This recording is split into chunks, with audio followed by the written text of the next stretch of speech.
Hey everyone, good evening. Just waiting for a couple more folks to join in and we'll get started here.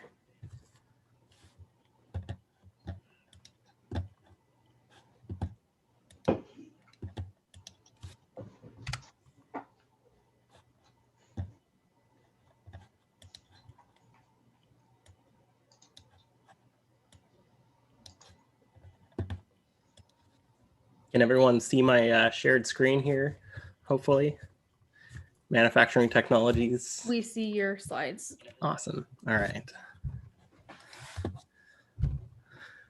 All right, well, I think we'll get started here as a couple more people join in, including my co-host for tonight.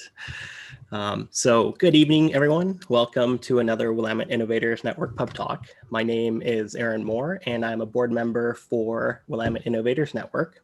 If this is the first time that you're at one of our pub talks or aren't familiar with WIN, WIN is a nonprofit member-supported organization dedicated to innovation and entrepreneurship throughout Willamette Valley and Oregon.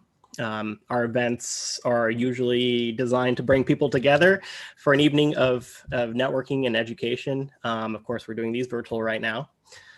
And our Pub Talk series focuses on providing insight into technologies and innovation, as well as educational content geared towards you guys, entrepreneurs, innovators, business owners. And so welcome to tonight's event. I do need to let everyone know tonight's session is being recorded and broadcast live. The recording will be made available after this. If you guys have any questions throughout the evening, please feel free to jump in. We usually have about 20 or 30 people in the room. It's small enough that you guys can just speak up and ask a question. We're here to share with you. So before we get started, I'd like to acknowledge our sponsors, Oregon State University, including the Advantage Accelerator, Research Office, College of Engineering, and College of Ag, Evashevsky and Elliott, Corvallis-Benton County Economic Development Office, Oregon State Credit Union, HP Inc., Town and Country, and Ramsey Fab. Our sponsors help us put on these events, and our members alike also help us to be able to put on these events. So a big thanks goes out to our sponsors for helping us make this happen.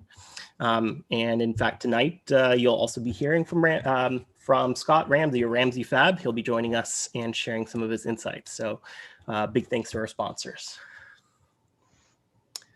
And I think with that, we can move on to our event for tonight. Our topic, manufacturing technologies beyond 3D printing. This is a continuation of a series that Jason and myself have been doing as these pub talks, for these pub talks. And we're excited to do this next chapter with you guys. So we'll get started. So, all right. Introductions, just a quick background of who we are. Like I said, I am a Willamette Innovators board member, so is Jason. And apart from that, our day jobs, if you will, I run an engineering company called Revolution Robotics. We focus on manufacturing and design of electronics and building out various systems from business systems to industrial solutions.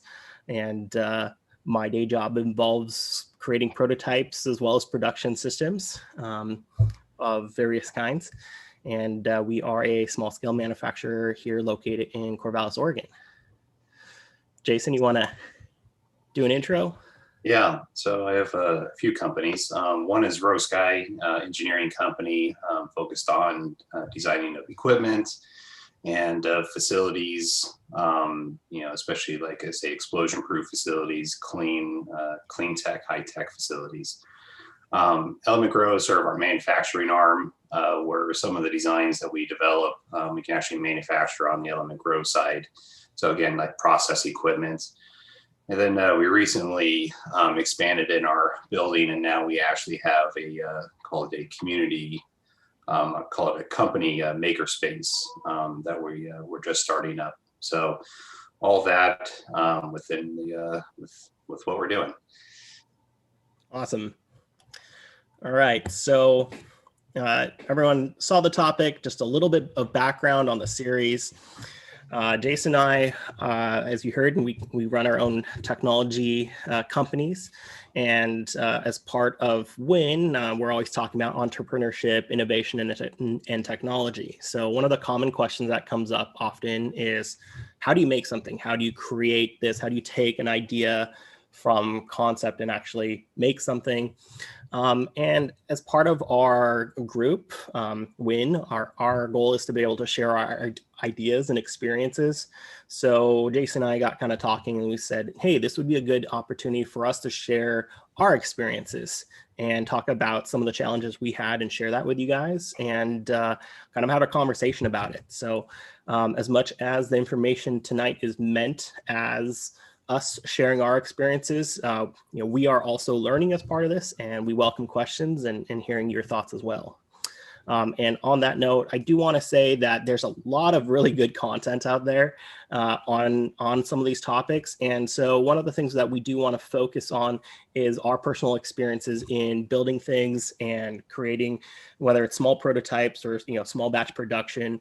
Our goal is to kind of share our experiences. So we're kind of in this together with you guys is sort of a learning experience, and these are some of the hurdles that we kind of went through and sharing that knowledge. So our last pub talk, which was kind of an intro to prototyping, if you will, with a focus on 3D printing, we kind of talked about how you really briefly kind of take the concepts through CAD and then use 3D printing. I think we dove into 3D printing as a really great tool.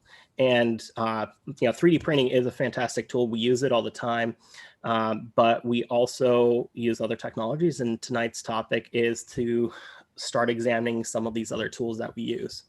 So we're back here to dive a little bit deeper into some of the processes that we use, laser cutting and CNC. And like I said, we're joined tonight by Scott Ramsey, Ramsey Fab, and he is he runs a manufacturing company here in Corvallis and a machine shop. And I'm certainly looking forward to hearing his thoughts and sharing some of the manufacturing technologies from his perspective as a machinist. So other than that, kind of the agenda for tonight, we'll kind of look at how we manufacture kind of structures using sheet metal parts. And along those lines, we're going to be looking at some laser cutting, both plastic and metal parts, and how we form structures. So we'll do a little brief intro to CNC for you guys that aren't familiar with it, kind of what our process is to design a part. And then Jason and I will show you guys a couple projects we've done and open up for questions. So I think that's the overview. And like I said, if you have any questions along the way, feel free to dive in and ask away. So a brief intro to CNC. Hope most people here are familiar with the term CNC, computer numerical control is what it stands for. Pretty much everything that we're going to be talking about is going to be with respect to CNC. A lot of the processes obviously came before numerical control, before computer control. So there's more than one way to do this, but a lot of our examples tonight are really going to be focused on processes that use CNC. What's important to know about CNC is that it relies on a pre-programmed path that the machine follows. And while there are some fantastic fabricators out there that can do amazing things with manual machines, where computer control comes in is to be able to do complex motion paths, complex compound curves and contours, and doing that over and over very quickly, repeatably. This has really kind of enabled much more precise precision manufacturing using these tools. So CNC, while you might hear about CNC machining, Technically, pretty much everything we do today has a component of CNC, so it applies to milling machines moving around. It applies to laser. You don't hear the term necessarily CNC laser cutting. People just say laser cutting, but it's basically the same process. It's in fact the same that's used in 3D printing, essentially, as well as CNC being applied to metal forming, and we'll talk a little bit more about that. So CNC, why do we like it? I mentioned it's high, like repeatable, fast, and machines are really good at doing complex things over and over. Let's just back up and kind of think about how a machine works. If we think about a traditional, like a milling machine that has a spindle and a cutting head, traditionally a machinist would crank a dial to move a table or a part underneath that cutting head to be able to machine out a part. Well, to have two axes, you have two spindles, and it's a bit of a mind game if you try to time and speed two operations. It's very hard to do complex curves by hand, and that's of course where machines are able to do this over and over very quickly, very precisely, and it lets us have very precise parts that have eliminated probably a lot of fabrication processes that used to have to be done either as a post process or as kind of secondary processes to designing these parts. So there's a lot more to it. And, this is just, again, a really brief intro. The downside is really just that it takes programming. And when I say it takes programming, there's different varying degrees, and we'll touch on that later on. But predominantly, there are times when if you're wanting to make a straight cut, it's just easier to do it with a manual machine. In fact, we have a CNC machine here, and to cut stock for it that we put into the CNC, we do a manual cut on a material because it's faster. And so there are definitely times when we're still using a manual process, even with a CNC machine, to prepare stock. But everything else that we're going to be talking about today is CNC. Jason, is there anything you want to add to that? No, and when we talk about CNC, we're going to talk about something called G code, right? And G code has been around, from the dawn of CNC, and what's interesting is that it by itself, G code is actually underpinned basically any computer controlled, manufacturing machine, and it's interesting. We still use it today. We really haven't evolved from it. We just use it in different ways. We have different tools to make it easier for guys like Aaron and myself to use without actually knowing how to program it.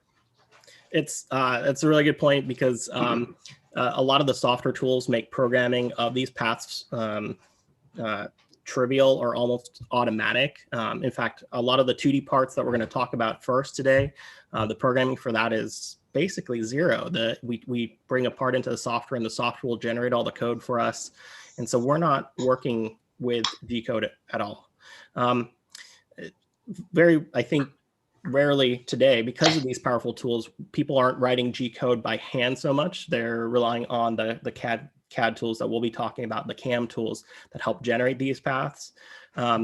And the art has moved from the machinist working the machine to the art of programming complex tool paths for these machines to optimize them and to be able to make a good cut. So if you guys have questions on CNC, we'll do our best to answer it. It's something that we use, and the software does it for us. And so it's been a while since I've even kind of looked at the G code output. It's just usually output goes to the machine, which is, by the way, the same as 3D printing, right? We bring our part into our slicing software, it generates some code. It's actually G code, and we send that to the machine, and the machine runs that tool path.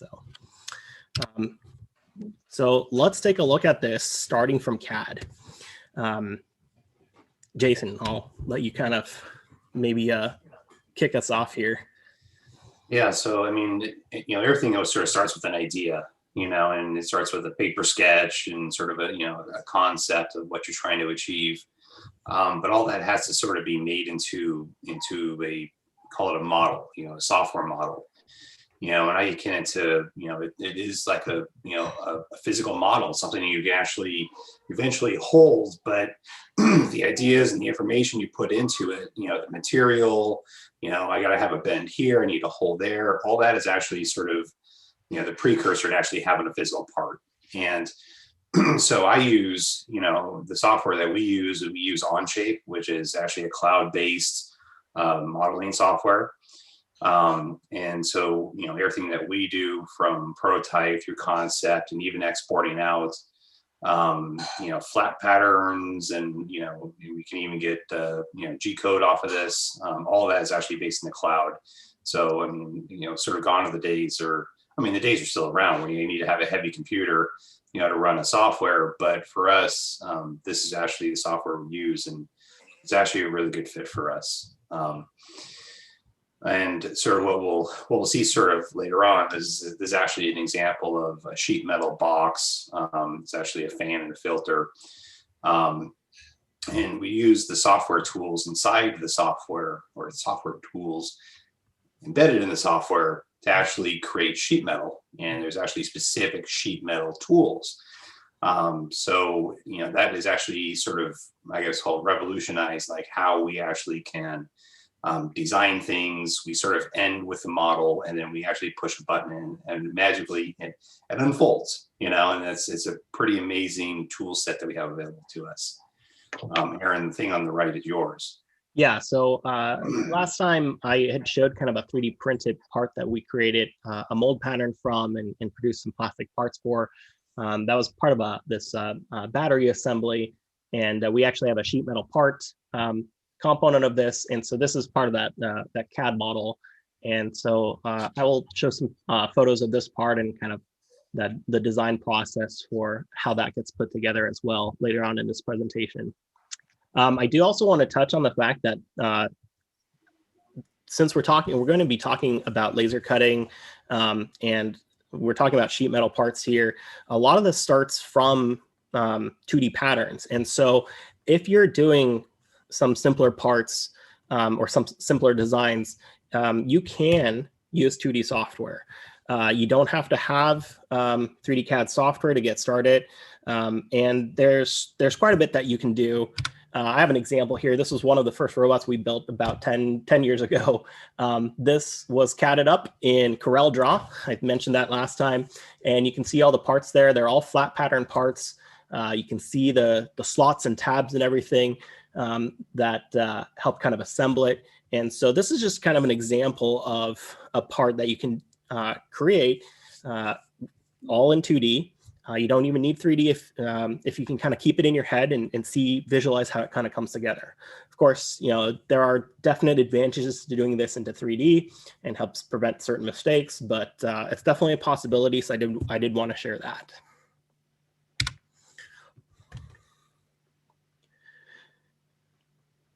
So CAM, we talked about CAD.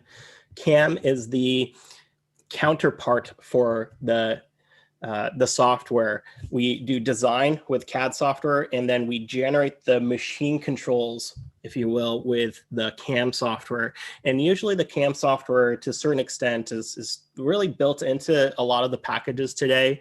I think, Jason, you mentioned Onshape has a CAM component.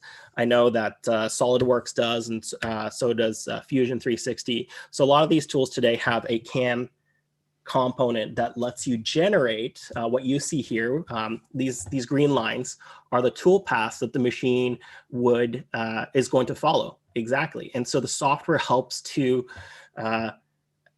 figure out how that tool needs to move through that part to get the final part that you want. Of course, this is a 3D part that you see here, so the paths are quite complex. But if you were looking at just a 2D part, it would just be one of these layers. And the CAM software is what generates the G code. So it generates just code like you see here on the right. And these are machine instructions, and it tells any CNC machine how to move, where to move to, how quickly, and at what speed, and how fast things should rotate to be able to make the part. So the CAD and CAM software play a really important role in making and designing these parts today. A really important kind of thing to think about here is 3D printers are doing the same thing. Instead of having a milling bit that's cutting material away, it's adding material. And so that's it's doing the reverse of this, but the process is exactly the same. So a lot of knowledge that you have from 3D printing, very applicable. It's just the opposite side of it. And that's the whole nature of additive versus subtractive. The processes we're talking about today are very much subtractive processes as opposed to the 3D printing, which was additive. So let's briefly talk about the tools that we use, right? We talked about 3D printing last time. And so today we're going to be talking primarily about laser cutting and engraving, and we're just going to barely touch the surface of CNC machining. And then obviously we'll have Scott share his experience of running a machine shop on machining as well, and talking about some special processes there. So why do we need this? Like last time we said 3D printing is awesome. You can do so much with it, and it's really important for prototyping, right? It's affordable, it's accessible. So why do we need these other processes? Primarily, you're limited in the materials, the finish of the part, and the size that you can do with 3D printing. Those are really the reasons, right? Size is a huge limitation because as your part grows, you're having to add material. That means time. So at some point, as parts get larger, there is a boundary when cutting material is faster than adding. And even when it's complex, sometimes there's a benefit to subtractive machining because of the types of materials you can use. And then some of the machines, some CNC machines will have small work envelopes, but there are large CNC machines. So certainly CNC machining, subtractive process can scale better with size. Time. This is really, when we're talking about small scale manufacturing, cost is obviously a factor. And so cost and time come hand in hand. If you're building a large part, if you're trying to 3D print, let's say it's a plastic part, it has to run back and forth and add all that material. If we can start with a flat plate and the machine only has to move around the perimeter of it once, the time is obviously a lot less. So it can be substantially cheaper to use these alternative methods than 3D printing, even though 3D printing might be able to produce a comparable part. So there's many ways to do subtractive processes. You can use a router, CNC router, laser, milling machine.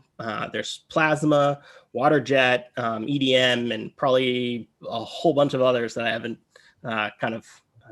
listed here. But subtractive, there's a lot of ways to do this. Today, we're going to be focusing on really laser cutting as a process for doing these larger structures, and then in creating enclosures in these structures. And we will also be touching just briefly on machining, just because there's a boundary when you need to go from laser to machining. And if you guys have any questions on that, we can dive into that. But it is also, milling is such a big topic that we won't be covering in any depth in tonight's talk. Jason, is there anything you wanted to add to that? I think the only thing I want to add is that, manufacturing is such a massive topic, just in general. I mean, you take one thing and sort of, do many pub talks just on one thing, right? And so we're trying to keep things relatively high level in the discussion. But, if you guys want to, hear more or learn more about certain topics, please just put it down in the chat. We'll track the chat and we'll make sure that we sort of try to cover these topics, if there's enough demand in future pub talks. All right, so let's talk briefly about the different lasering methods and some of the equipment that we use and that we have. that we regularly use. And we've kind of broken that down into two categories with respect to laser. It can be broken down further, but there's the type of laser, whether that's a CO2 laser or fiber laser, and they are used for different process applications. Jason, do you want to talk about this slide a little? Yeah. So, as Aaron mentioned, there's really two classes of lasers, and there really are two distinct, mechanisms. CO2 laser is actually, it's basically a tube, filled with gas in a chamber, and it's excited by electricity, and that, basically that focal.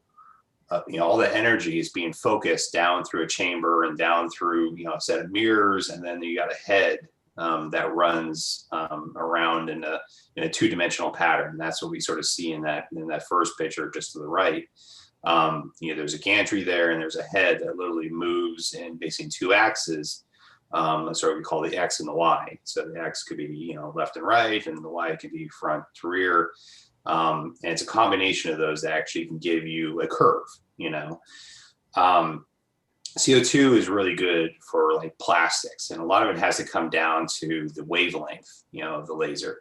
It's a very, called high frequency laser.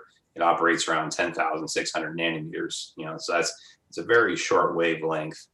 And so it's really good for cutting through plastics, fabrics, wood. It has a really good use for there. It also is good for engraving those materials as well. And the machine itself is typically lower cost. Now, the second class is the fiber laser. And this is essentially more or less a solid state laser, and it uses a fiber optic cable. There's usually a separate box somewhere. So if we look down at the two lower pictures, there's a separate cabinet off to the side, and that actually is what houses the laser itself. And then there's a fiber optic channel that transfers that energy to the cutting head. Or in the case of the right-hand picture, there's actually, we call it a galval head. It's actually a set of mirrors, actually, that sort of, combination. They balance the laser into a very specific pattern to get whatever, if you're trying to etch a material or etch some language in it. Fiber lasers are good for cutting metal. They operate at a much different wavelength. And so that type of wavelength and the energy involved is actually able to cut through a huge variety of metals. But funny thing is, it won't cut plastic. So this is one of those things where, if you're trying to cut metal, well, then you want to be in fiber laser. If you're trying to cut plastic, well, you can't cut that with fiber laser. It'll do absolutely nothing, Well, you want to be on CO2 laser. So, we have these sort of variety of tools that are available that are extremely precise. They have a very narrow, very small cutting head, in terms of a laser beam. But they're great for being repeatable and extremely accurate. So one fundamental thing to understand about kind of laser cutting in general is that you're really focusing this energy down into this really small, tiny spot. And that's done through a variety of optics. And you're essentially vaporizing the material. It is being heated to a certain point as it absorbs the energy from that laser. And that's fundamentally why the different lasers can cut certain materials better than other.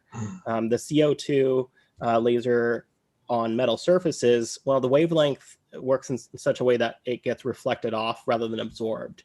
And that's the reason why it's not effective, especially at lower powers. It just doesn't have the absorption in the material to vaporize it. Whereas the fiber laser, that wavelength gets absorbed by the material and is able to heat up and vaporize the material. So the process It's non-contact. There's no physical cutting head that's pushing through the part. The light is essentially going through, moving through the material, vaporizing it. And usually there's some kind of an assistive gas that is used to move away the vaporized material. And that can be anything from just regular air to oxygen assist, which is sometimes used on metal surfaces. Again, the oxygen acts as a cutting agent to amplify the laser, the heat, so it's able to vaporize the material more. And sometimes you need to use an inert process like nitrogen. And these different gases help to either protect the part or help assist in concentrating that energy into a small spot. I think the other thing I wanted to mention is when we're talking about laser cutting of like plastic parts, the lasers that we're using, that we have here in the shop, are considered 150, 180 watt lasers. And when you talk about 100, 180 watt, if you think about a traditional like incandescent light bulb, I mean, it's like two of those. And that's the energy that the laser is putting into that small point to vaporize the material. If you put a lot more energy in, you can vaporize more, either faster, and be able to either cut faster or maybe heat up a thicker part. And so different power levels are required for the material that you're cutting and essentially how quickly you want to cut. So yeah, different machines for the different applications. The code that you run on these two different machines, though, is very similar, because essentially they're all doing the same thing. They're just X and Y, and there's a point that's being moved around on the surface. It's all about focusing that laser beam onto the surface that you're trying to cut.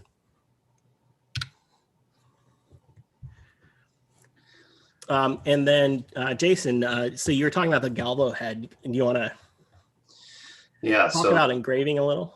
Yeah, so this is actually the engraving machine that we actually have in our shop. It's a 50 watt laser.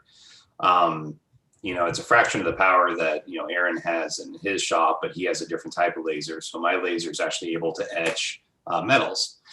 And what's unique about it is we see the box, you know, in the lower right-hand corner, we see, you know, we have this big blue box, which is actually which houses the laser.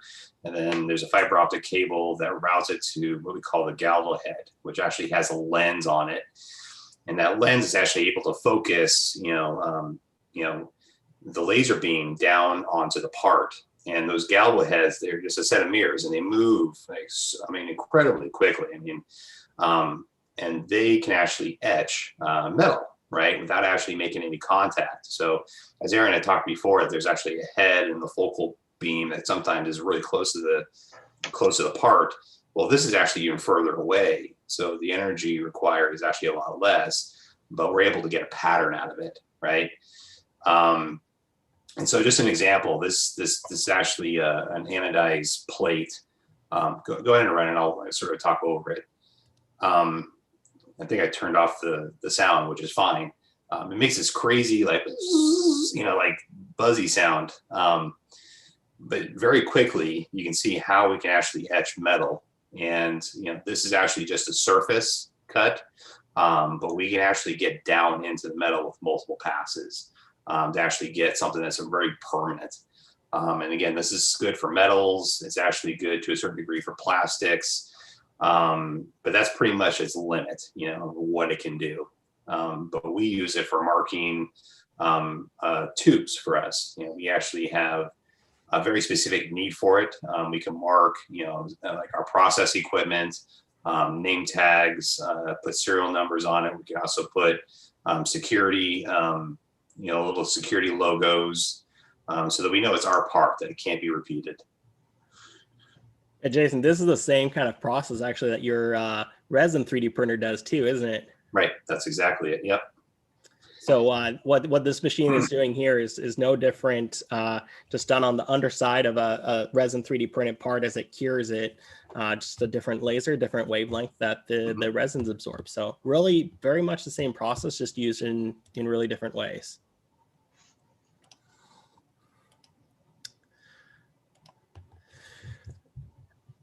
I asked Scott to be here tonight to talk a little and actually teach both Jason and myself a little bit about wire EDM, actually EDM in general, because it is such a cool process that is, I thought, unattainable or unreachable. I thought it was one of these processes that were really limited to in terms of being able to access that technology. Scott happens to be able to do EDM machining in his shop. And what's really cool about EDM is that the end results of what you get are really similar to the kind of pattern cuts that we're kind of doing with laser, but he's able to do these with really thick materials. So I'm going to turn it over to Scott to just give us a brief intro, and Jason and I will probably pester him with a bunch of questions about EDM. And if you guys have any questions too, please feel free to ask. Hi guys, can everybody hear me? Yep, we certainly can. Okay, just to jump back for a second, this is a part that we made when you were talking about 3D machining. It has a curved on the outside for aesthetics, for looks, but the bearing bores on the inside are extremely accurate. And in a 5-axis milling machine, we're able to rotate the part, able to make the curved surfaces on the top, able to do the bearing bores. Just briefly touching back on that. And the reason I brought that up was because 75 years ago, trying to do this part by hand would have been hundreds of hours and just almost crazy to try and think of, and nowadays we hold it in a machine and the machine rotates the part around while the end mill makes all the cuts, and it can keep one bore from one side to the other side accurate. That's just getting back on the CNC machining side of things. In the process of wire EDM, a lot of people have a hard time getting the concept. It took me a little while to wrap my mind around wire EDM. This is a part we wire EDM. And as you can see, it has this negative, this piece, which goes in, and no matter how I rotate it, it fits perfectly.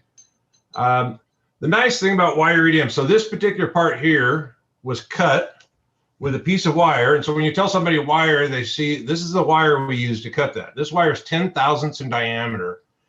And for a lot of people to try and think of cutting a piece of metal with a 10 thousandths diameter wire, it's hard. But then when you get into the concept of thinking of what you're saying, zero contact machining, this wire never actually comes in contact with the metal.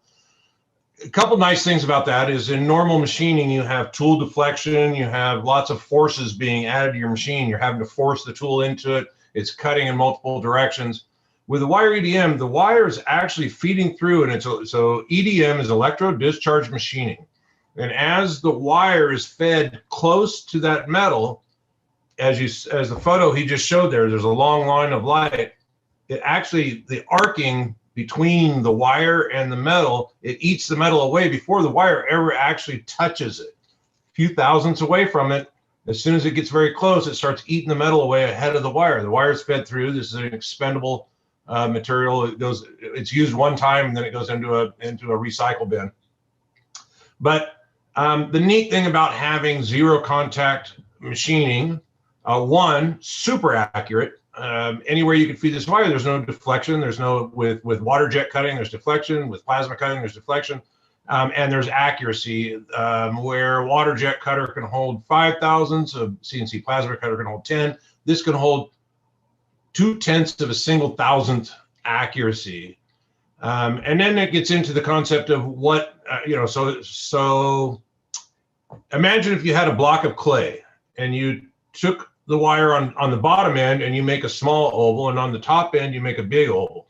Well, you basically just formed a funnel. The funnel, sure, you can make a funnel on a lathe, either the inside of a funnel or the outside of a funnel, but let's say you add another dimension to that and you want to make this funnel elliptical. It's an elliptical funnel that tapers down to a thing, and that's not uncommon. That could be in dies where they're funneling something into a thing in a specific shape. The wire EDM, anywhere you can run the CNC axis on the bottom or anywhere you can run the CNC axis on the top, and it just cuts anything in between that wire gets cut away with only 10 thousandths to spare on the sides. The possibilities are endless. So there's where it's not just, there are applications where this works best. For instance, this material here happens to be a very hard stainless. In normal machining, if somebody were to come to me and say, I want this pattern cut out, and I need these little ears in here and everything, we could do that in a machining environment, and we'd try to figure out how to get little end mills, but those little end mills have to reach through this entire depth. And so the deeper you get, the harder it is to get smaller tooling and smaller end mills in there to do it. And then you have to start doing micro machining, and it just gets really complicated. Where the nice thing about EDM work is it does not, it really doesn't care about the hardness of the material. So it can be some stuff that's just tough, hard to machine stuff, and somebody wants a deep profile into it. Machining wise, it would just be a nightmare. With a wire EDM, we can cut it like butter. And it would just cut it out. Anywhere we can take that wire, it just cuts that pattern out. And it's hard to see on the camera. There's a little line across the top of here, and that's where the wire entered into this pattern. It went around the outside of the pattern. It dropped this part out of the center of that. And it also doesn't matter how I rotate this, it's always going to fit because wire EDM is very accurate. So that's the wire EDM. Wire EDM is a fascinating, and it does have lots of applications in a production world. And sometimes it's the most practical way to cut something, especially when it's hard and it's deep, and that's going all the way through. Another thing that we have is what's called sinker EDM. So on a sinker EDM, you can have a part, for instance, in this part, which is hard to see, there's hundreds of little islands in this channel where they're going to be running water through here for a cooling process. I'll try to get the right angle where you can see, but there's hundreds of little islands in here. For us to try and machine that, you'd have to go in with the little end mill, and not to mention this stuff's made out of Inconel, very hard metal to work with. But it could be machined, but it'd be very time consuming and it'd be very hard. You'd break lots of end mills and you just pull your hair out doing it, and it'd give you lots of gray hair. Instead, what we do when somebody says, hey, can you make this, can you machine this into a piece of metal? We then look at it from a different thing. Well, if we take a piece of carbon, very easy machining, very free machining. Actually, carbon is self-lubricating, doesn't require any coolant or anything. Every place where they want an island, we just drill a little hole, and we drill little holes and everything. Then we take that and we put it into a sinker EDM. The sinker EDM eats the same process as a wire. It eats the metal out ahead of actually touching it. As soon as the material comes within a couple thousandths of touching it, the arcing starts and it eats the metal away until it eats itself down in. We can actually sink it. That's why it's called a sinker EDM, but it actually sinks it down into the metal. And what you get, so we can machine a positive at a very soft, easy machining, free machining. It'll only take us 30 minutes to machine this out of a piece of carbon, walk over to a sinker EDM.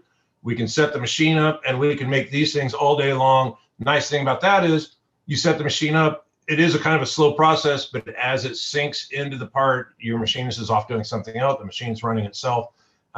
It doesn't require a full-time person. That's another nice thing about the wire EDM. A lot of people would think that this would be a very expensive process to do wire EDM work, but it's not from our point of view, because once we get the machine set up and running, yes, it will take an hour to cut out a pattern like this, but my machinist is off doing something else. We set the machine up, we turn it on, kind of like 3D printing. Nice thing about 3D printing, you turn them on, you walk away, the next morning you come back and see what you got. With wire EDM, it's same thing. It is kind of a slow process, but it's not that expensive because you don't have a full-time operator at the machine all the time making this part. You set the machine up, you turn it on, if everything's going good, your machinist is off making other parts on another machine somewhere else. So it's a different, it's all a different concept. And sometimes it's the best process for making a part. Another thing we use it for is sometimes stuff is extremely hard, like what we cut. So we use carbide to cut high-speed steel. We use high-speed steel to cut aluminum.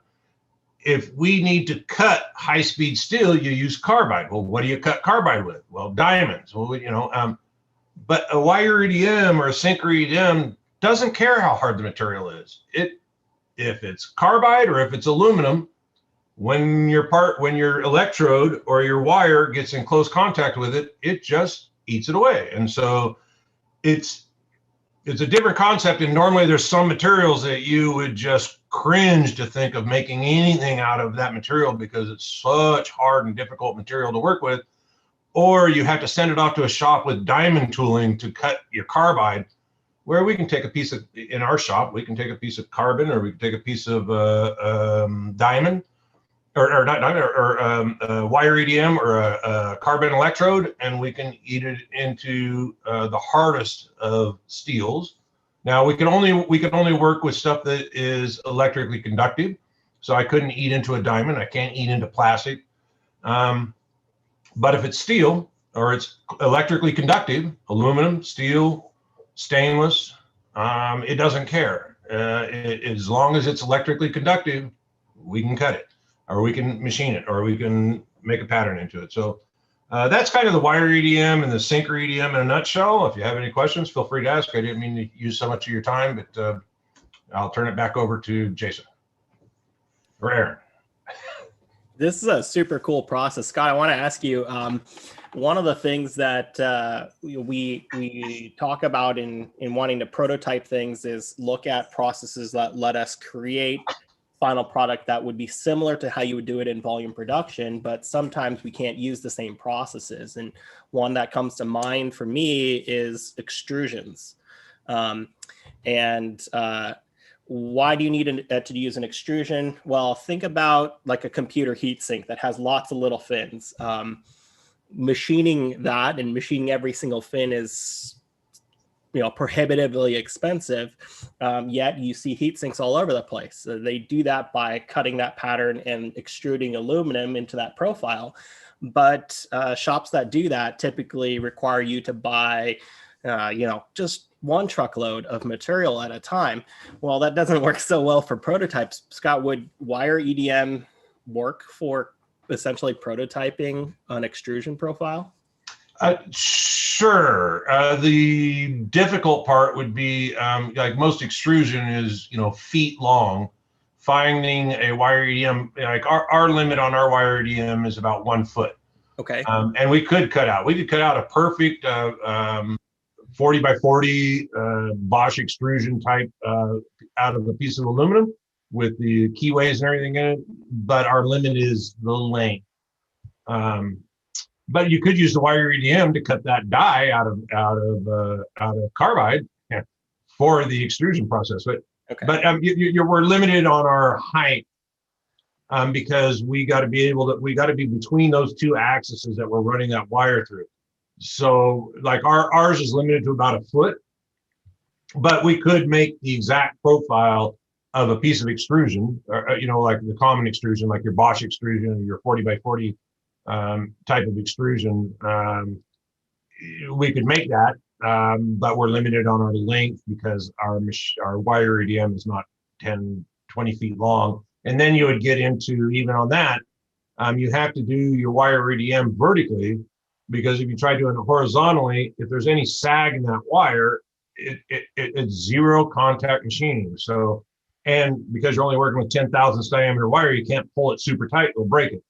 So it has to be done vertically, because just the weight of the wire will cause deflection as the wire is trying to be held down by gravity. What we need to do is set up some really big wire EDM machines out in space on the space lab where we have no gravity, and we can do all kinds of great stuff. How's that for an answer? Yeah, Scott, this is pretty amazing. Like both Aaron and I think we're, we were just talking about today, and I toured your shop, and you had pointed out there was a wire EDM machine, and I sort of blew it off, and I really like, well, okay, but now that I really know what it is, like I am actually like I'm blown away by it. This is actually a real thing, and just seems like the accuracy of the parts are just it's light years ahead of what, the other technologies are able to perform. What would you see as sort of your typical, use for this, in terms of maybe type of industry? Yeah, well, I mean, we get lots of it. I mean, we use a wire EDM for in-house tooling, for instance, and I was explaining this earlier that on a lathe tool, a lathe does a great job of cutting a part that is round, and we can do that with a single point tool. If I wanted to make a specific profile, like for a ball lead screw that had the indentation for a ball and everything in it, and I wanted to do that, CNC that, you can't do that with a single point tool. You need a cutter that is the exact profile of what you're trying to machine, make your job much easier. But that's kind of a moot point for us, because we just take the carbide cutting tool over to our wire EDM and we cut the profile that we're wanting to make that ball lead screw profile out of along that shaft. And we can just wire EDM that out of a solid piece of carbide, which is like the hardest stuff that we can get our hands on, and for making a profile. So, like I said, there's lots of applications. It's not all just prototyping. This one part that I showed, that this is an actual customer part.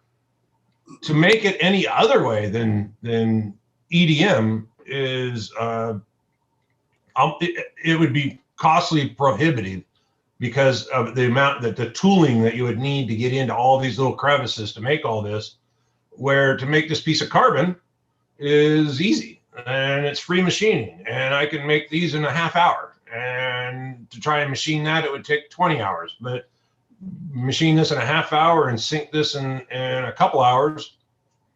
I mean, it's obvious this is the most cost-effective way to make this specific part. And we have lots of parts like that. We have this is another part that we did. This is done with a sinker EDM, sink it in. Very difficult to machine this type of detail into a hard piece of stainless, especially at a minute depth. But we can machine that into a piece of carbon very easily, and then just put that over the electrode, let the electrode eat down into it, walk away. It's hands-free.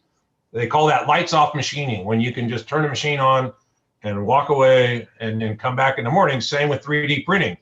The great thing about 3D printing, you put something in, you walk away, and then you come back in the morning and you see what, did we get our part done, and did it work? Everything worked the way I wanted it to.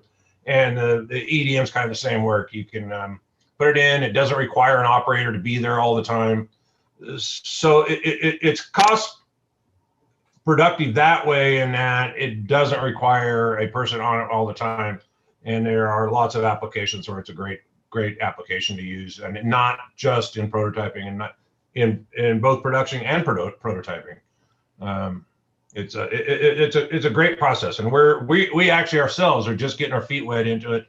But for me, just the whole concept of taking a wire, and anywhere I can feed that wire, I can cut a piece of metal, is that's fascinating for me too.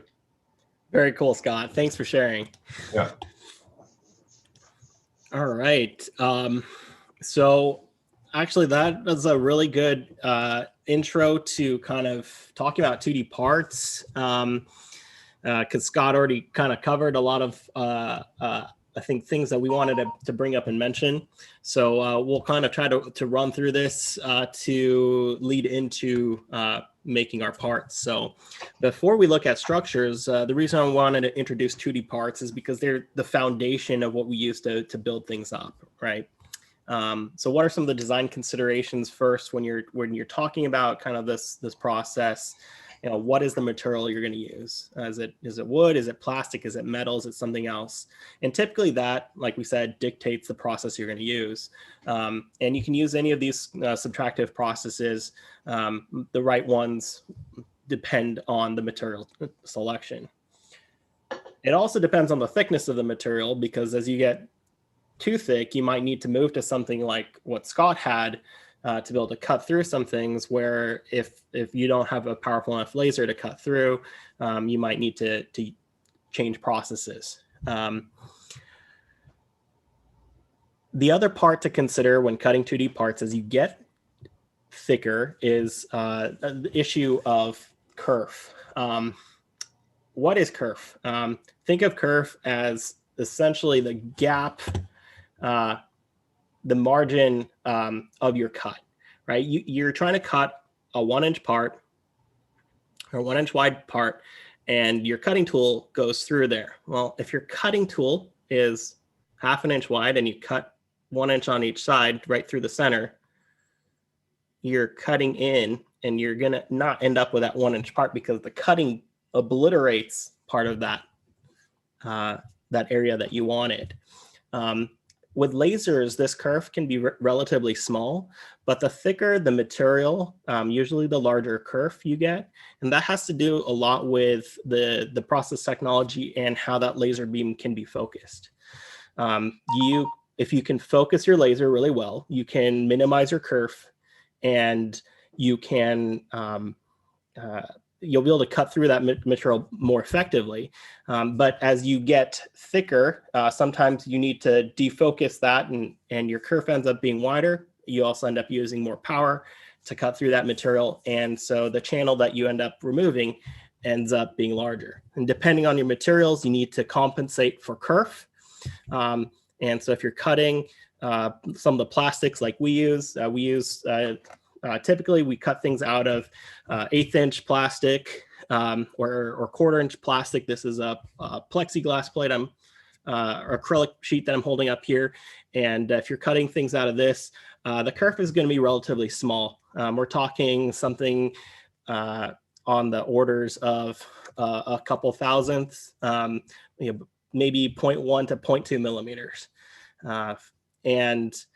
As you get thicker, or maybe materials that absorb the heat differently, like if we're doing a plywood, like a birch wood, that kerf might double or even triple in size. And that just has to do with how that laser focuses, how the material gets ablated, and how well or how matched the optics are for that material you're cutting.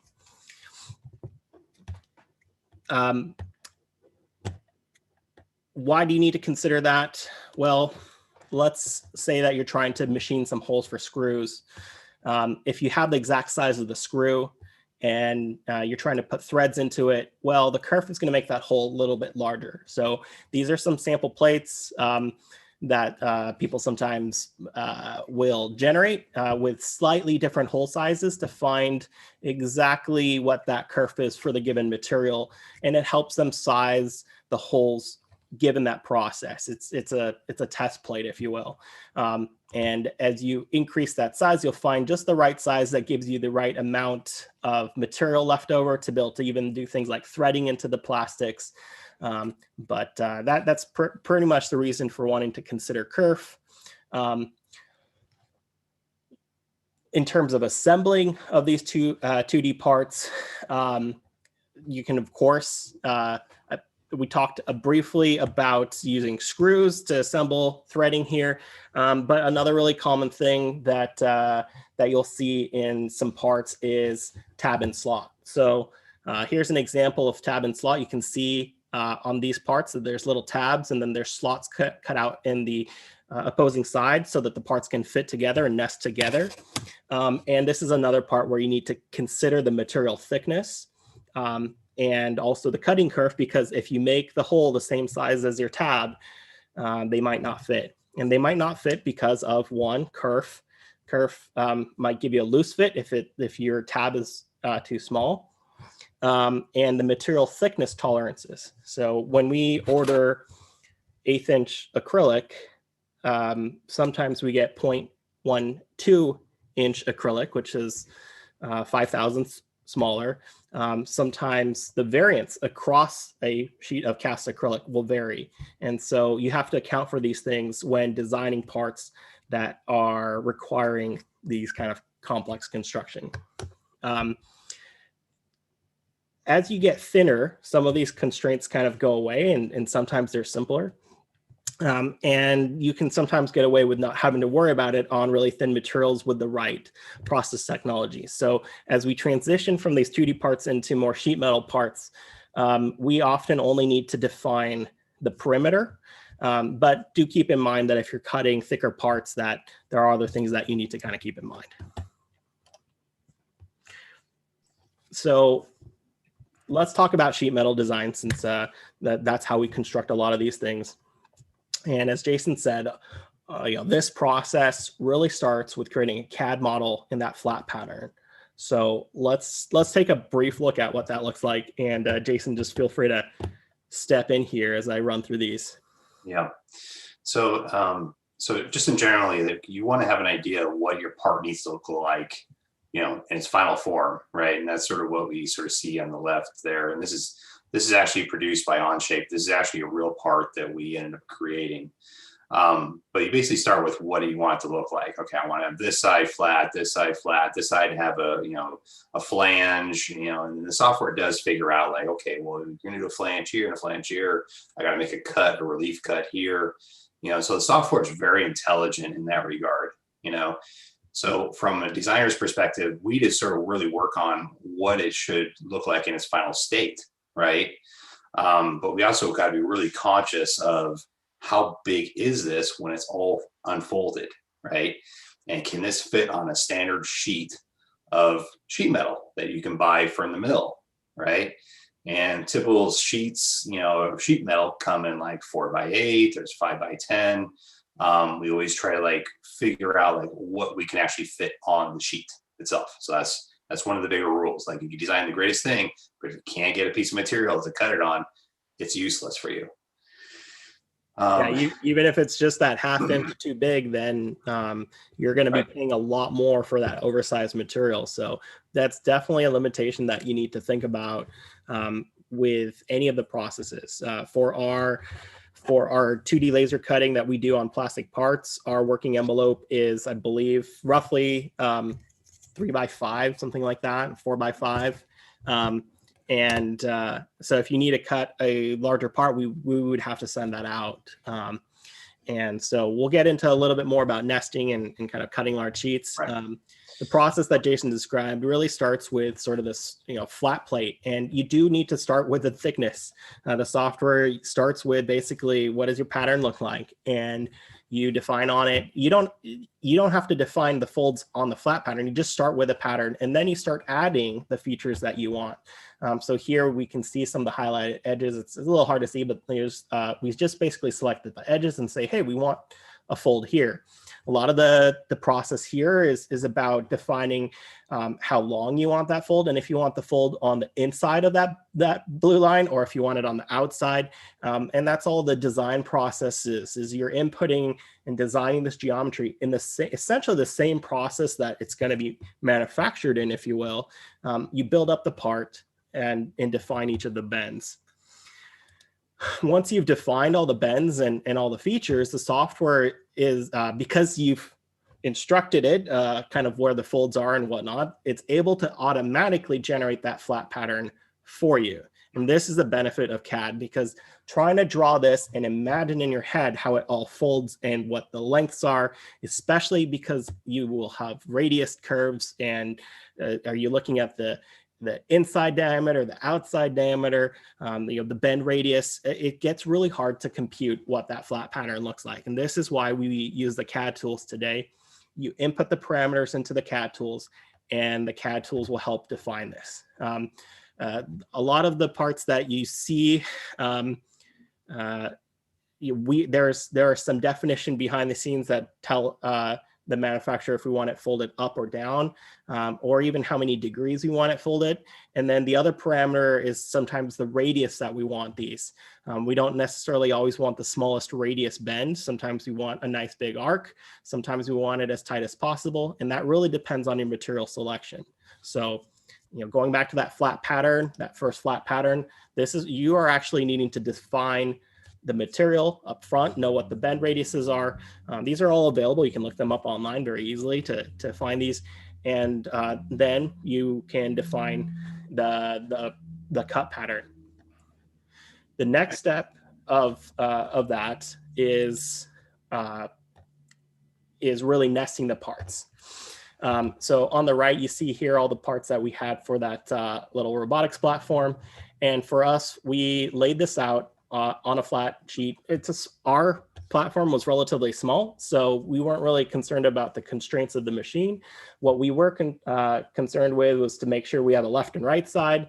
And part of designing a left and right side is that if there is any curve taper caused by the laser, that a left side part and a right side part will be most symmetrical if you define it in the right orientation so that it's cut in the right orientation. Otherwise, even though it's a 2D part, there may be a slight taper, and so the left and right sides may not be the same.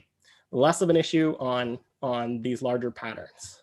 Yeah, and so for the sheet metal patterns, and that's basically what it is on the left there.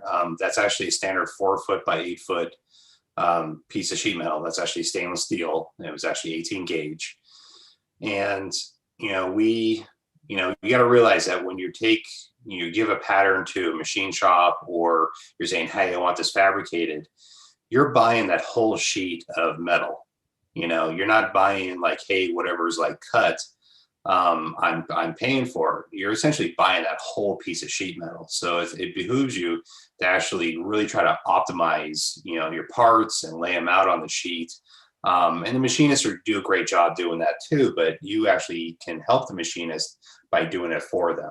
And that's actually what we had done, and this is a less efficient layout because it's actually just one piece. But if we have basically multiple systems that we're building, we'll actually, put multiple machines all on one sheet, right? So we'll actually sort of lay out, so every little part, every little space, is taken on that sheet because you're buying it. Once you have that pattern, you either send out the part, or in our case, we take that over to our machine, and that pattern goes through the CAM software that we mentioned earlier. And that CAM software helps to define the path that the machine will take, and we send it to the machine. It cuts the parts, and then bending. We didn't quite dive into a lot of details here, but one thing to consider is that it's really easy to design anything in the computer. It's not always possible to manufacture that. And so I think this is a really great illustration of CNC bending. If you look at the tool die in here, you can see how big that tool is. And it has to go down into the metal to create this bend, this 90-degree bend. And that means you have to have clearances on both sides for that part. So depending on the bends and folds that you have, you may need to end up considering your design and considering how it's going to be folded, because the reason this tool is shaped like this is so that a part can curl up into itself to make some deeper bends, but that also has a limit. So if you wanted to do what's called a very deep bend, you end up needing to have very special tooling for sheet metal processing. So knowing kind of how this process works will help you understand kind of what kind of bends you can do, and two, really keeping that in mind, saying, okay, they're going to bend this first before they bend this so that it can clear the machine. Those considerations are really necessary. But that said, you can do some fairly advanced things with sheet metal in terms of forming hems and forming some relatively small details depending on the CNC tool, or depending on the bending process that's used. Probably the most important two things that I'd want to share with respect to the CNC bending. One is CNC bending. You can do one part by hand, measure it up. But if you are going to do a part over and over and over, and you want it to be a reliable, repeatable part, a CNC bending machine will ensure that the bend happens at a very precise location repeatedly, so that all your parts fit together really well. And that's really important so that you don't have to spend a lot of time in post afterwards figuring out, trying to close up gaps and holes that might come from less precise forming process. The second part of that is to consider the features that you put near bends. Essentially what's happening when you're bending metal is you're compressing the inside and you're stretching the outside. So you are deforming that metal. if you had a circular hole right on that bed line, and then you bend it 90 degrees, you're going to end up with a hole that's deformed, tapered. The hole on the inside is going to be small. The hole on the outside is going to be an oval. So definitely something to consider where you put some of these features. There are some tool dies that help locate those features better. And then last is the fabrication, which could involve welding or bolting, riveting together of that assembly. Just briefly on tolerances, Jason, you want to talk a little about what's important here? Right. I mean, what's great about the software is, the software can, you can be very extremely precise with the software. But the reality is that there's always some gooey factor, and we call that tolerance, right? And we try to decide, where those tolerances need to be fixed and where they can sort of float, at any one time. So you have to, determine, based on your part, like what is the most critical dimension, right? And here is what we sort of say, hey, we're going to control this, but we're allowing this to sort of float, and so that sort of goes into how we actually form the sheet metal and, in the software, and what kind of instructions we give to the manufacturer or the machine shop, to form it up. But knowing that we actually have, these tolerances, it's a plus or minus. It's not going to be exactly that, but we have to give a little bit of cushion, because I tell you, the Scott would probably go crazy trying to keep those dimensions extremely accurate, and he probably drives him nuts to, meet people that, like, this is not exactly it, they have to remake it. Scott, do you have any feedback in that? Yeah, just on like that part. For instance, if you wanted the inside dimension there where you have uncontrolled, if you wanted that to be controlled, even on both, we have done stuff like that where it's really hard to calculate on a piece of sheet metal because you're stretching the outside surface and you're shrinking the inside surface as you bend it. And so you can't just calculate the length times the height of each ear and then bend it and expect everything to come out within 5 thousandths, because you're stretching the metal in some places, you're shrinking it in others. But we could, if somebody had something like that, the other option would be to more focus on the inside radius or the inside dimension, or where you have uncontrolled.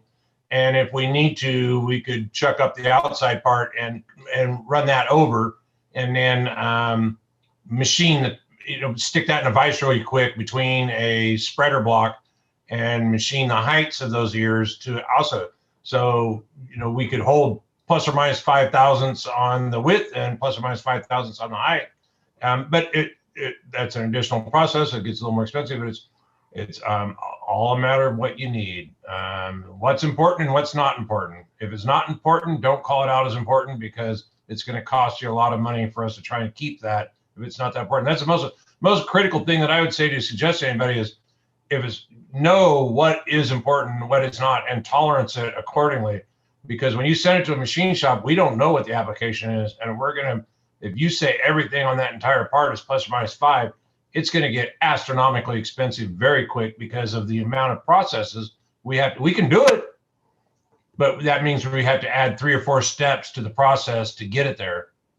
So then again, it gets back into, it's very important to know what is your tolerance, what is important, what is not important, which is exactly what you were saying.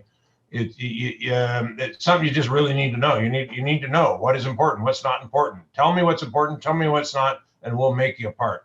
But don't just call everything out plus or minus 2 or plus minus 5 as a generic fallback, because your part might get really expensive real quick, and you might not know why it got so expensive so quick, but it might be just because of the way you called out the tolerancing. I have a good example of this coming up, I think the only thing to kind of reiterate here is that part of the cost there is that sometimes it means that you have a lower yield because you're needing to make more parts to meet that. And so the machine shop is needing to make 5 parts to sometimes get 2 or 3 if you're needing such high tolerances, or like Scott mentioned, other processes to be able to meet that. And the tolerances also compound. If every bend has a bend tolerance, if you are doing 13 bends, you're going to have to multiply those tolerances throughout, because each bend will have those tolerances adding up. And so exactly, that's the point I was trying to make, is that a lot of times people just think, oh, I'll just call everything out plus or minus 5. From the machine shop, we don't know what the application is, so we have to assume that everything is as tight as you need it. And so, from a production thing, you need to know what what is a good, can we be plus 10 minus 5 or minus nothing? Can we be can it be over but not under? Valuable information on the manufacturing and quoting, for us to quote it. That's some really valuable information that we need to have, because then it tells us what, where, how close do we have to try and hold this thing, and how do we have to leave extra material on for the controlled surfaces, so that we can then cut that in a secondary process to make sure that we get that exact. So it's just very important for you to know what is important, what's not, and tolerancing. That's all I can say. All right, shall we jump into some examples, Jason? Yes. All right. So, one product that we created, and this is actually a real product, and this is actually a real path about how we evaluated how we were going to fabricate it. And so one was just to design a filter, I think we call it a fan filter box, right? So basically, there's a fan, and you need to install a filter. And there's basically like sort of 2 paths. We know we want it to look like, what kind of features it needed to have. And so obviously we went down one path here, but I do want to talk about how we actually started, and sort of very basic, like how you would build a house type of thing. Like, you got to have a frame, right? And you put the skin on the frame to make it waterproof. And well, this frame here would have been like a tube steel or an angled steel type of assembly, right? And lots of little cuts. You have to weld it together. And then we would put these skins on it, to basically, sheet metal skins. We would basically attaching it to this frame. And that could have definitely been one way to do it. Or the alternative is actually create the entire thing out of bent sheet metal, right? And when you bend sheet metal, when you take a flat piece, it's usually pretty floppy. It's like a piece of toast, right? But if you were to take that piece of sheet metal, and as soon as you put a bend into it, that bend is actually very strong at that point. And then you can actually add additional bends to even strengthen it up. And so what we ended up doing is actually taking a chassis and fabricating it out of a single piece of sheet metal. This was actually a larger piece of sheet metal. And this, just be clear about how big this thing is. This is the size of a person. This is not a small little, put on your counter type of fan. This is actually the size of a human person. So we had to be very creative with it about how, and try to figure out how to be most cost effective. Here, I want you to go to the next slide.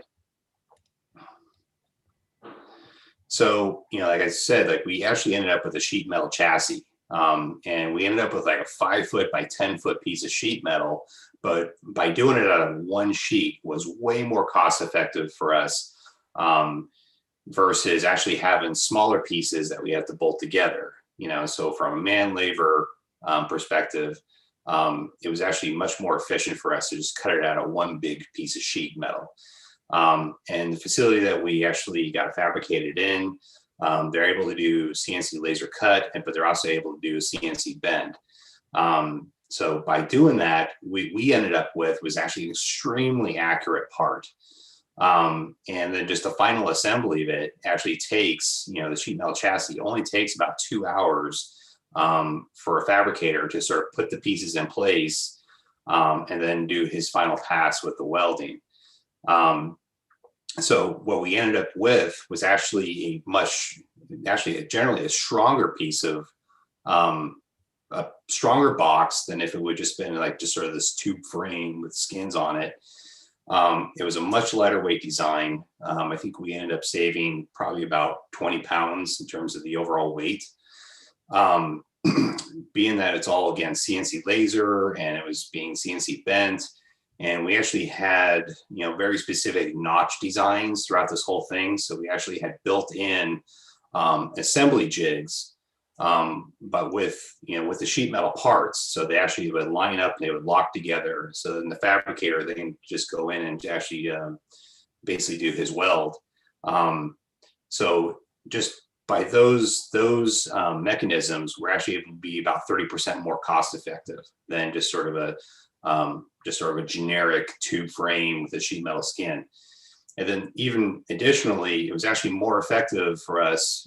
This actually goes into a very a harsh environment. So we wanted to be corrosive resistant. Well, it's either you stick with stainless steel, or we actually would have had to take regular steel and powder coat it.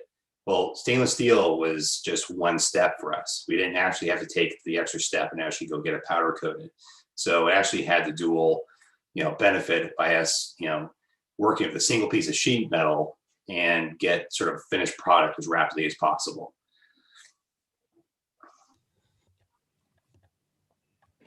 Aaron, next slide, please. And I think that is going to take me to yours. This box here. So this is an enclosure that we designed for one of our embedded gateways, houses industrial computer. And so this is a combination of a sheet metal part that was bent and then a milled part for the front panel.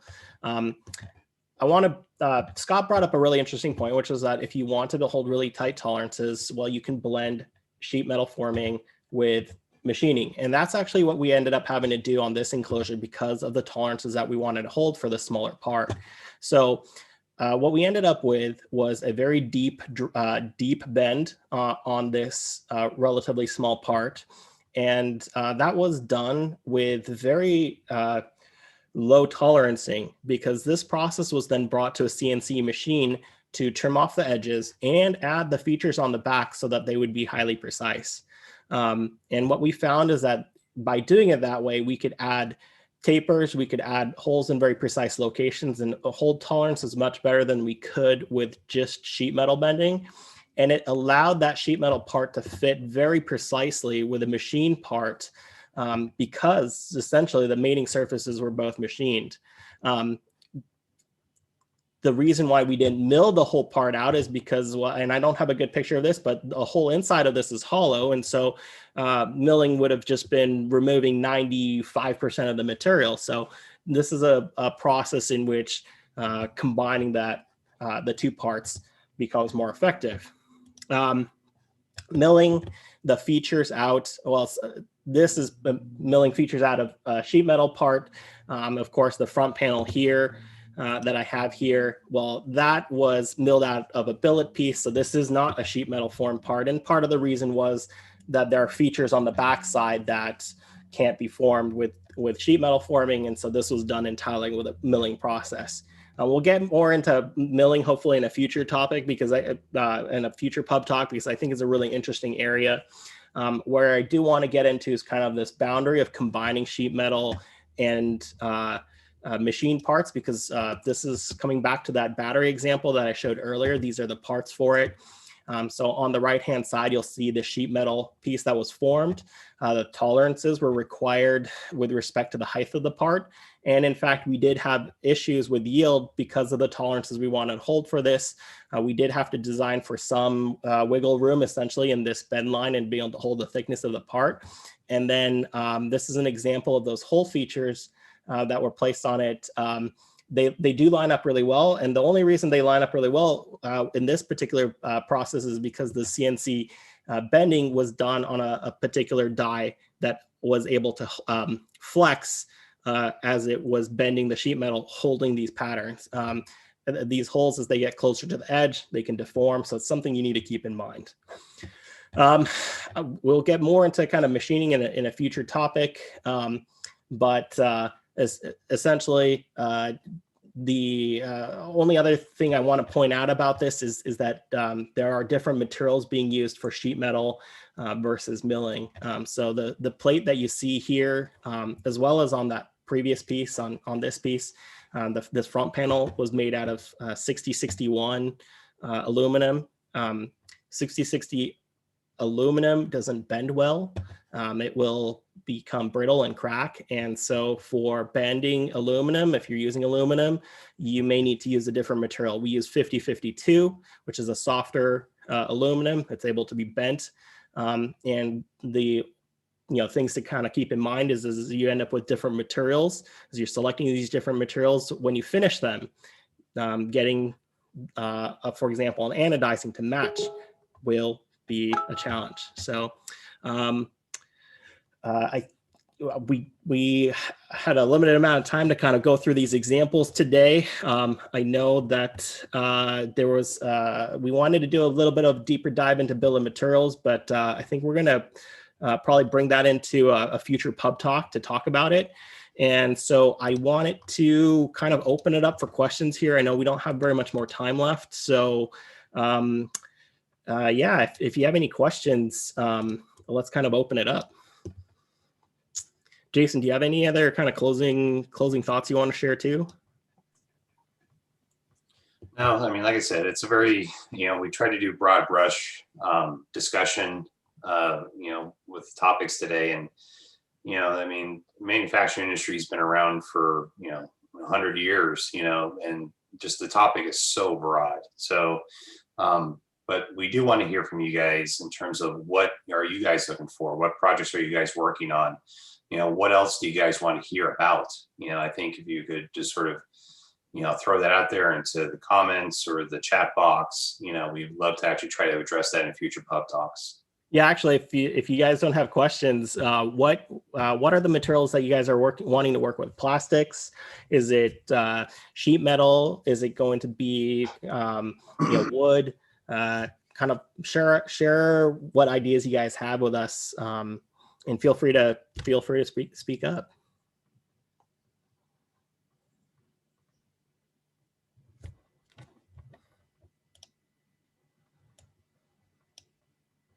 No one, everyone's too shy today. Scott, did you have any closing remarks? I know that we didn't really get to dive into milling this time around, but do you have any other thoughts you can share with everyone? No, I think it was a very good discussion. The very first one you guys had was a huge eye opener for me. There was just things that I hadn't even thought about 3D printing. I found it very fascinating and very much appreciated everything you guys went over and shared. A lot of people are always very protective of their processes, and you guys seem to be sharing your processes and everything. And I'm trying to do likewise. It's to help everybody out there that needs these help. But no, I thought it was a good discussion today, and I really appreciate the previous one was actually, I learned a lot on that. So just I appreciate these discussions. Well, I'm going to say the same about EDM because I'll have to say, I think that's a technology that's really interesting. And I would say even probably a handful of years ago, that probably would have been really hard for anyone to access it. And you have an awesome capability there, and to have that locally here, very cool. So thank you very much for sharing that. Jason, thanks so much for sharing the projects you're working on. Everyone, I really appreciate you guys taking an evening and joining us. If you are interested in finding out more about Willamette Innovators, maybe becoming a member or sponsor to help us out, check us out online at willametteinnovators.com. And if you have any feedback, please reach out to us or take that survey online.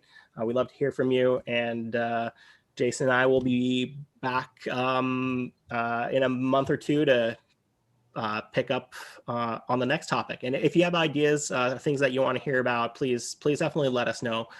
Your feedback helps us a lot. So thanks very much. Have a good evening, everyone.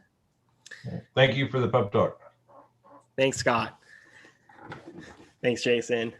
Thanks, guys.